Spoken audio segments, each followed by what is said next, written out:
So hey guys, so ಬಿನಾನ್ಸ್ನ use ಮಾಡಿಕೊಂಡು ಯಾವ ಥರ ನೀವು ಯು ಎಸ್ ಡಿ ಟಿನ ಬೈ ಮಾಡ್ಬೋದು. ಸೊ ಆ ಬೈ ಮಾಡಿರೋ ಯು ಎಸ್ ಡಿ ಟಿನ ಯಾವ ಥರ ಒಂದು ನಿಮ್ಮ ಬ್ರೋಕರ್ಗೆ ಡೆಪಾಸಿಟ್ ಮಾಡೋದು ಅಂತ ನಾನು ನೀಟಾಗಿ ಎಕ್ಸ್ಪ್ಲೇನ್ ಮಾಡ್ತೀನಿ.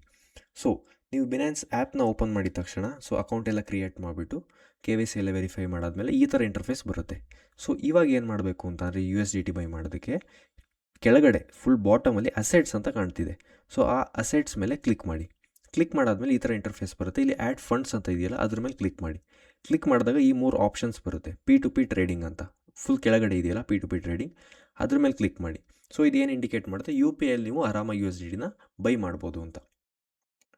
ಇಲ್ಲಿ ಫಸ್ಟ್ ಎಕ್ಸ್ಪ್ರೆಸ್ ಮತ್ತು P2P ಅಂತ ಟಾಪಲ್ಲಿದೆ. ಸೊ ಎಕ್ಸ್ಪ್ರೆಸ್ ಮೇಲೆ ಕ್ಲಿಕ್ ಮಾಡಿ. ಏನಕ್ಕೆ ಅಂದರೆ ತುಂಬ ಫಾಸ್ಟಾಗಿ ಆಗುತ್ತೆ. ಸೊ ನೀವು ಫಾರ್ ಎಕ್ಸಾಂಪಲ್ ನೀವು 9,000 rupees worth of U S D ಟಿನ ಬೈ ಮಾಡಬೇಕು. ಸೊ ಇವಾಗ 9,000 ರೂಪೀಸ್ INR ಅಲ್ಲಿ ಹೊಡೆದ್ಬಿಟ್ಟು ಯು ಎಸ್ ಡಿ ಟಿ ಅಂತ ಅಲ್ಲಿ ಮೇಲ್ಗಡೆ ಆಟೋಮೆಟಿಕ್ ಸೆಲೆಕ್ಟ್ ಆಗಿರುತ್ತೆ. ಸೆಲೆಕ್ಟ್ ಪೇಮೆಂಟ್ ಮೆಥಡ್ ಅಂತ ಪ್ರೆಸ್ ಮಾಡಿ. ಸೊ ಈ ಥರ ಪ್ರೆಸ್ ಮಾಡಾದ್ಮೇಲೆ ಈ ಥರ ಆಪ್ಷನ್ಸ್ ಕೊಡುತ್ತೆ ನಿಮಗೆ. ನೀವು ಡಿಜಿಟಲ್ ರೂಪೀಲಿ ಪೇ ಮಾಡಬೇಕಾ, IMPS ಅಲ್ಲಿ ಪೇ ಮಾಡಬೇಕಾ, ಬ್ಯಾಂಕ್ ಟ್ರಾನ್ಸ್ಫರ್ ಮಾಡ್ತೀರಾ ಅಥವಾ UPI ಮಾಡ್ತೀರಾ ಅಂತ. ಸೊ ನಾನು ಇವಾಗ UPI ಅಂತ ಸೆಲೆಕ್ಟ್ ಮಾಡ್ತೀನಿ. ನನಗೆ ಎಷ್ಟು ಸಿಗುತ್ತೆ, 9,000 ರೂಪೀಸ್ ಪೇ ಮಾಡಿದ್ರೆ so I will receive $84 USDT ಅಂತ ಸಿಗುತ್ತೆ. So I will receive 84 USDT ಅಂತ ಸಿಗುತ್ತೆ. ಇಲ್ಲಿ ಪ್ರಿವ್ಯೂ ಆರ್ಡರ್ ಅಂತ ಇದೆಯಲ್ಲ ಅದ್ರ ಮೇಲೆ ಕ್ಲಿಕ್ ಮಾಡಿ. ಕ್ಲಿಕ್ ಮಾಡಾದ್ಮೇಲೆ ಒಬ್ಬರು ಮ್ಯಾಚ್ ಆಗ್ತಾರೆ ನಿಮಗೆ, ಯಾರು ನಿಮಗೆ ಕಳಿಸ್ತಾರೆ USDT ಅಂತ. ಸೊ ಪ್ಲೇಸ್ ಆರ್ಡರ್ ಅಂತ ನೀವು ಕ್ಲಿಕ್ ಮಾಡಿದ ತಕ್ಷಣ ನೀವು ಪ್ರೊಸೀಡ್ ಕೊಟ್ಟಿದ ತಕ್ಷಣ ಈ ಥರ ಒಂದು ಇಂಟರ್ಫೇಸ್ ಬರುತ್ತೆ. ಇಲ್ಲಿ ಅವ್ರದ್ದು UPI ID ಇದೆಯಲ್ಲ, ಸೊ ಇಲ್ಲಿ ಕಾಣ್ತಿದೆಯಲ್ಲ UPI ID, ಅದನ್ನ ನೀವು ಕಾಪಿ ಮಾಡಿಬಿಟ್ಟು ನೀವು 9,000 ರೂಪೀಸ್ ಡೈರೆಕ್ಟ್ ಪೇ ಮಾಡಬೇಕಾಗುತ್ತೆ. ಇಲ್ಲಿ ಅವ್ರ ಹತ್ರ ನೀವೇನಾದ್ರು ಮಾತಾಡಬೇಕು ಅಂತಂದರೆ ಚಾಟ್ ಅಂತ ಇರುತ್ತಲ್ಲ, ಸೊ ಚಾಟ್ ಮೇಲೆ ಕ್ಲಿಕ್ ಮಾಡಿದ್ರೆ ಅವರು ಈ ಥರ ಇನ್ಸ್ಟ್ರಕ್ಷನ್ ಕೊಟ್ಟಿರ್ತಾರೆ. ಥರ್ಡ್ ಪಾರ್ಟಿ ಪೇಮೆಂಟ್ಸ್ನ ಮಾಡೋಂಗಿಲ್ಲ, ಅಂದರೆ ನಿಮ್ಮ ಸ್ವಂತ ಬ್ಯಾಂಕ್ ಅಕೌಂಟಿಂದನೇ ಬೈಯಿಂಗ್ನ ಮಾಡಬೇಕು. ಬೇರೆ ಯಾವುದೇ ಒಂದು ಅಕೌಂಟ್ ನಿಮ್ಮ ಫ್ರೆಂಡ್ದಾಗಿರ್ಬೋದು, ನಿಮ್ಮ ಫ್ಯಾಮಿಲಿದಾಗಿರ್ಬೋದು, ಅವ್ರದ್ದು ಯಾರ್ದು ಯೂಸ್ ಮಾಡೋಂಗಿಲ್ಲ. ಓಕೆನಾ. UPI ID ಇದೆಯಲ್ಲ ಅದನ್ನು ನೀವು ಕಾಪಿ ಮಾಡಿ ಪೇ ಮಾಡಾದಮೇಲೆ UPI ಡೈರೆಕ್ಟ್ ಪೇ ಮಾಡಿಬಿಟ್ಟು ಅದನ್ನ ಸ್ಕ್ರೀನ್ಶಾಟ್ ತೊಗೊಂಡು ಇಲ್ಲಿ ಅಪ್ಲೋಡ್ ಪ್ರೂಫ್ ಅಂತ ಇದೆ ನೋಡಿ, ಅದ್ರ ಮೇಲೆ ಕ್ಲಿಕ್ ಮಾಡಿಬಿಟ್ಟು ಇವ್ರಿಗೆ ಕಳಿಸಿದ್ರೆ ಪೇಮೆಂಟ್ ಆಗುತ್ತೆ. ನೀವು ನೋಡ್ತಾ ಇರ್ಬೋದು, ಅವರು ನಾನು ಪೇ ಮಾಡಿದ ತಕ್ಷಣವೇ USDT ನನಗೆ ಸೇಲ್ ಮಾಡಿದ್ರು, ನನಗೆ ಕಳಿಸಿದ್ರು. ಓಕೆನಾ. ಇದು ಕಂಪ್ಲೀಟ್ ಸೇಫ್ ಇರುತ್ತೆ. ಇವಾಗ ನನಗೆ 86 USDT ಇವಾಗ ನನ್ನ ಅಕೌಂಟಿಗೆ ಬಂದಿದೆ. ಇದನ್ನು ನಾನು ಯಾವ ಥರ ಫಾರ್ಟ್ರೆಸ್ FX ಬ್ರೋಕರ್ಗೆ ಡೆಪಾಸಿಟ್ ಮಾಡ್ತೀನಿ ಅಂತ ತೋರಿಸ್ತೀನಿ. ಇವಾಗ ಬಿನಾನ್ಸಲ್ಲಿ USDT ಬೈ ಮಾಡಾಯಿತು UPI ಯೂಸ್ ಮಾಡಿಕೊಂಡು. ಇವಾಗ ಅದನ್ನ ಯಾವ ಥರ ಒಂದು ಫಾರ್ಟ್ರೆಸ್ FX ಬ್ರೋಕರ್ಗೆ ಡೆಪಾಸಿಟ್ ಮಾಡೋದು ಆ USDT ಅಂತ ಎಕ್ಸ್ಪ್ಲೇನ್ ಮಾಡ್ತೀನಿ. ಇನ್ನೂ ನೀವು ಫಾರ್ಟ್ರೆಸ್ FX ಬ್ರೋಕರ್ನ ಯೂಸ್ ಮಾಡ್ತಾ ಇಲ್ಲ ಅಂತ ಅಂದರೆ, ಇನ್ನೂ ಅಕೌಂಟ್ ಓಪನ್ ಮಾಡಿಲ್ಲ ಫಾರ್ಟ್ರೆಸ್ FX ಅಲ್ಲಿ ಅಂತಂದರೆ ಡಿಸ್ಕ್ರಿಪ್ಷನ್ಲಿ ಇದೇ ಬ್ರೋಕರ್ದು ಲಿಂಕ್ ಇದೆ. ನಿಮ್ಮ ವಿಡ್ರಾಲ್ಸಿಗೆ 100% ಗ್ಯಾರಂಟಿ ಕೊಡ್ತೀನಿ. ನನ್ನನ್ನು ರೆಫರಲ್ ಕೋಡಿಂದ ಯಾರೇ ಒಬ್ಬರು ಅಕೌಂಟ್ ಓಪನ್ ಮಾಡಿದ್ರು ಇವಾಗಲೇ ಹೋಗಿ ಅಕೌಂಟ್ ಓಪನ್ ಮಾಡಿ. ಇವಾಗ ಡೆಪಾಸಿಟ್ ಯಾವ ಥರ ಮಾಡೋದು ಅಂತಂದರೆ ಈ ಥರ ಇಂಟರ್ಫೇಸ್ ಬರುತ್ತೆ. ಅಕೌಂಟ್ ಎಲ್ಲ ಓಪನ್ ಮಾಡಾದಮೇಲೆ ಇಲ್ಲಿ ಡೆಪಾಸಿಟ್ ಆಪ್ಷನ್ ಇದೆಯಲ್ಲ, ಅದ್ರ ಮೇಲೆ ನೀವು ಕ್ಲಿಕ್ನ ಮಾಡಿ. ಕ್ಲಿಕ್ ಮಾಡಾದಮೇಲೆ ಈ ಥರ ಇಂಟರ್ಫೇಸ್ ಬರುತ್ತೆ. ಫಸ್ಟ್ ಒನ್ ಇಲ್ಲಿ USDT ಅಂತ ಇರುತ್ತೆ. 2 ಆ್ಯಸ್ ಇಟ್ ಈಸ್ ಹಂಗೆ ಇರಲಿ, ನಿಮ್ದು ID ಇರುತ್ತೆ. ಅದ್ರ ಕೆಳಗಡೆ ಯೂಸಿಂಗ್ ಅಂತ ಇದೆಯಲ್ಲ, ಏನು ಯೂಸ್ ಮಾಡ್ಕೊಂಡು ನೀವು ಡೆಪಾಸಿಟ್ ಮಾಡ್ತಾ ಇರೋಂತ. ಅದ್ರ ಮೇಲೆ ಕ್ಲಿಕ್ ಮಾಡಾದ್ಮೇಲೆ 2 ಆಪ್ಷನ್ ಇರುತ್ತೆ. ನೀವು USDT ಅಂತ ಇರುತ್ತಲ್ಲ ಅದನ್ನು ಕ್ಲಿಕ್ ಮಾಡಬೇಕು. ಏನಕ್ಕೆ ಅಂದರೆ ನಾವು ಬಿನಾನ್ಸ್ ಯೂಸ್ ಮಾಡಿಕೊಂಡು ಡೆಪಾಸಿಟ್ನ ಮಾಡ್ತಾ ಇರೋದು. ಇಲ್ಲಿ ಪೇಮೆಂಟ್ ಮೆಥಡ್ ಮೇಲೆ ಕ್ಲಿಕ್ ಮಾಡಿ. ಇಲ್ಲಿ USDT TRC20 ಅಂತ ಲಾಸ್ಟಲ್ಲಿದೆ ರೆಡ್ ಕಲರ್. ಅದನ್ನು ಕ್ಲಿಕ್ ಮಾಡಿ. ಕ್ಲಿಕ್ ಮಾಡಾದಮೇಲೆ ಈ ಥರ ಒಂದು ಇಂಟರ್ಫೇಸ್ ಬರುತ್ತೆ. ನೀವು ಎಷ್ಟು ಡೆಪಾಸಿಟ್ ಮಾಡೋಕ್ಕೆ ರೆಡಿ ಇದ್ದೀರಾ. ನಾವಿವಾಗ 86 USDTನ ಡೆಪಾಸಿಟ್ ಮಾಡ್ತಾ ಇದ್ದೀವಿ, ಅದಕ್ಕೆ 86 ಅಂತ ಕ್ಲಿಕ್ ಮಾಡಿ. ನಿಮ್ಗೆ ಎಷ್ಟು ಸಿಗುತ್ತೆ ರಿಸೀವ್ ಅನ್ನೋದು ಇಲ್ಲೇ ತೋರಿಸುತ್ತೆ. ನೀವು ಎಷ್ಟು ಡೆಪಾಸಿಟ್ ಮಾಡ್ತೀರಾ ಅಷ್ಟೇ ರಿಸೀವ್ ಸಿಗುತ್ತೆ. 0 ಕಮಿಷನ್. ಕಮಿಷನ್ ಏನೂ ಇರೋಲ್ಲ ಇದಕ್ಕೆ, ಡೆಪಾಸಿಟ್ ಮತ್ತು ವಿಡ್ರಾಲ್ಸ್ಗೆ. ಇವಾಗ ಸೆಂಡ್ ರಿಕ್ವೆಸ್ಟ್ ಅಂತ ಇದೆಯಲ್ಲ ಅದ್ರ ಮೇಲೆ ಕ್ಲಿಕ್ನ ಮಾಡಿ. ಇವಾಗ ಒಂದು ನಿಮಗೆ ಅಡ್ರೆಸ್ ಕೊಡ್ತಾರೆ.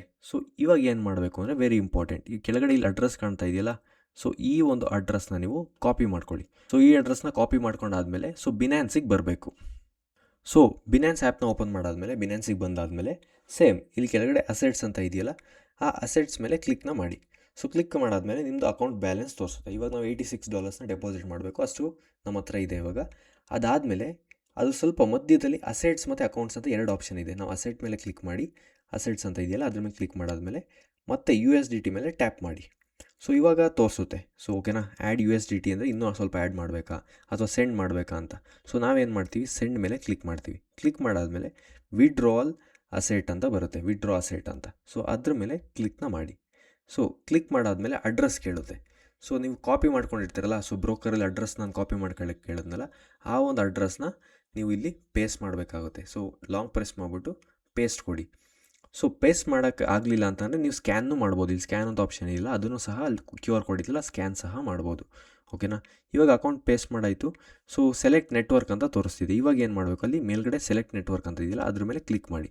ಕ್ಲಿಕ್ ಮಾಡಿಬಿಟ್ಟು ಇಲ್ಲಿದೆ ನೋಡಿ ರೆಡ್ ಕಲರ್ TRC20 ಅಂತ, TRX Tron ಅಂತ, ಅದ್ರ ಮೇಲೆ ಸೆಲೆಕ್ಟ್ ಮಾಡಿ. ಇವಾಗ ನೆಕ್ಸ್ಟ್ ಅಂತ ಆಪ್ಷನ್ ಕೊಡಿ. ಎಷ್ಟು ಪೇ ಮಾಡೋಕ್ಕೆ ರೆಡಿ ಇದ್ದೀರಾ, ಎಷ್ಟು ಕಳ್ಸೋಕ್ಕೆ ರೆಡಿ ಇದ್ದೀರಾ ಅಂದರೆ $86 ನೀವು ಕಳ್ಸೋಕ್ಕೆ ರೆಡಿ ಇದ್ದೀರಾ. ಓಕೆನಾ.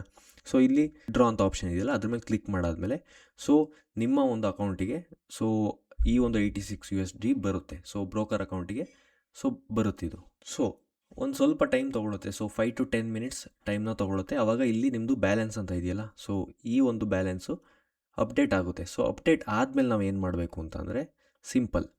ಸೊ ಇಲ್ಲಿಗೆ ಬಂದಾದಮೇಲೆ ಇಲ್ಲಿ ಟ್ರಾನ್ಸ್ಫರ್ ಅಂತ ಆಪ್ಷನ್ ಇದೆ. ಅದಕ್ಕಿಂತ ಮುಂಚೆ ಇಲ್ಲಿ ಕೆಳಗಡೆ ಕ್ರಿಯೇಟ್ ಅಕೌಂಟ್ ಅಂತ ಇದೆಯಲ್ಲ, ಸೊ ಇದನ್ನು ಯಾವ ಥರ ಮಾಡೋದು, ಕ್ರಿಯೇಟ್ ಅಕೌಂಟ್ ಯಾವ ಥರ ಕ್ರಿಯೇಟ್ ಮಾಡೋದು ಅಂತ ಸೊ ನಾನು ಆಲ್ರೆಡಿ ಒಂದು ವೀಡಿಯೋ ಮಾಡಿ ಹಾಕಿದ್ದೀನಿ, ಬರೀ ಫಾರ್ಟ್ರೆಸ್ ಎಫೆಕ್ಟ್ಸಲ್ಲಿ ಅಕೌಂಟ್ ಯಾವ ಥರ ಓಪನ್ ಮಾಡೋದು ಅಂತ. ಅದಿನ್ನೂ ನೀವು ನೋಡಿಲ್ಲ ಅಂದರೆ ಸೊ ನೋಡಿ. ಸೊ ಇದೇ ಚಾನಲ್ ಇದೆ. ಸೊ ಈ ಒಂದು ಟ್ರೇಡಿಂಗ್ ಅಕೌಂಟ್ ಕ್ರಿಯೇಟ್ ಅಂತ ಇದೆಯಲ್ಲ, ಕ್ರಿಯೇಟ್ ನ್ಯೂ ಅಕೌಂಟ್ ಮೇಲೆ ಪ್ರೆಸ್ ಮಾಡಿದ್ರೆ ಈ ಥರ ಒಂದು ಅಕೌಂಟ್ ಕ್ರಿಯೇಟ್ ಮಾಡಬೇಕು. ಈ ಥರ ಅಕೌಂಟ್ ಯಾವ ಥರ ಕ್ರಿಯೇಟ್ ಮಾಡೋದು ಅಂತ ವೀಡಿಯೋ ಹಾಕಿದ್ದೀನಿ ಆಲ್ರೆಡಿ, ನೋಡಿ. ಸೊ ಅದಾದಮೇಲೆ ಟ್ರಾನ್ಸ್ಫರ್ ಅಂತ ಕ್ಲಿಕ್ ಮಾಡಿ. ಇಲ್ಲಿಗೆ ಫಂಡ್ಸ್ ಬರುತ್ತೆ. ಸೊ ಇದು ನಿಮ್ಮದು ಪೋರ್ಟ್ಫೋಲಿಯೋಗೆ ಫಂಡ್ಸ್ ಬರುತ್ತೆ, ಇಲ್ಲಿ ಅಪ್ಡೇಟ್ ಆಗುತ್ತೆ. ಟ್ರಾನ್ಸ್ಫರ್ ಅಂತ ಕ್ಲಿಕ್ ಮಾಡಿದ ತಕ್ಷಣ ಸೊ ಈ ಥರ ಇಂಟರ್ಫೇಸ್ ಬರುತ್ತೆ. ಇವಾಗ USDT ಅಂತ ಇದೆಯಲ್ಲ, ಸೊ ಇದು ಆ್ಯಸ್ ಇಟ್ ಈಸ್ ಹಂಗೆ ಇರಲಿ. ಎಲ್ಲಿಗೆ ಟ್ರಾನ್ಸ್ಫರ್ ಮಾಡಬೇಕು, ಫ್ರಮ್ ಇಂದ ಟೂಗೆ, ಅದ್ರ ಮೇಲೆ ಸೆಲೆಕ್ಟ್ ಮಾಡಿಬಿಟ್ಟು ನಮ್ಮದು ಸ್ಟ್ಯಾಂಡರ್ಡ್ ಅಕೌಂಟ್ ಅಂತ ಇದೆ, ಸ್ಟ್ಯಾಂಡರ್ಡ್ ಅಕೌಂಟ್ ಕ್ರಿಯೇಟ್ ಮಾಡಿರ್ತೀವಿ, ಅದ್ರ ಮೇಲೆ ಸೆಲೆಕ್ಟ್ ಮಾಡಿ. ಸೊ ಇಲ್ಲಿ ಸೆಲೆಕ್ಟ್ ಮಾಡಿಬಿಟ್ಟು ಎಷ್ಟು ನಾವು ಡೆಪಾಸಿಟ್ ಮಾಡೋಕ್ಕೆ ರೆಡಿ ಇದ್ದೀವಿ. ಫಾರ್ ಎಕ್ಸಾಂಪಲ್ ಇವಾಗ 85 ಬಂದಿದ್ರೆ ಅಷ್ಟನ್ನೇ ಎಂಟರ್ ಮಾಡಬೇಕು. ಇನ್ನೂ ಸ್ವಲ್ಪ 5 ಮಿನಿಟ್ಸ್ ಟೈಮ್ ತೊಗೊಳುತ್ತೆ, ಹಂಗಾಗಿ ನಾವು ಎಷ್ಟಿದೆ ಅಷ್ಟನ್ನೇ ಡೆಪಾಸಿಟ್ ಮಾಡೋಣ. 0.22 ಅಂತ ಇದೆ. ಓಕೆನಾ. ನೀವು ಟ್ರಾನ್ಸ್ಫರ್ ಅಂತ ಕ್ಲಿಕ್ ಮಾಡಿದ್ರೆ ಸೊ ಕನ್ಫರ್ಮ್ ಅಂತ ಕ್ಲಿಕ್ ಮಾಡಿ. ಈ ಥರ ತೋರಿಸುತ್ತೆ ಅವ್ರು ಟ್ರಾನ್ಸ್ಫರ್ ಮಾಡೋದು ಕನ್ಫರ್ಮ್ ಕೊಡಿ ಅಂತ. ಸೊ ಕನ್ಫರ್ಮ್ ಕೊಟ್ಟಿದ ತಕ್ಷಣ ಸೊ ನಿಮಗೆ ಅಕೌಂಟಿಗೆ ಅಮೌಂಟು ಟ್ರಾನ್ಸ್ಫರ್ ಆಗುತ್ತೆ. ಓಕೆನಾ. ಸೊ ಆವಾಗ ಅಪ್ಡೇಟ್ ಆಗಿ ನಿಮ್ಮ ಒಂದು ಸ್ಟ್ಯಾಂಡರ್ಡ್ ಅಕೌಂಟಲ್ಲಿ ಅಪ್ಡೇಟ್ ಆಗಿ ತೋರಿಸುತ್ತೆ. ಸೊ ಆವಾಗ ನೀವು ಟ್ರೇಡಿಂಗ್ನ ಸ್ಟಾರ್ಟ್ ಮಾಡ್ಬೋದು.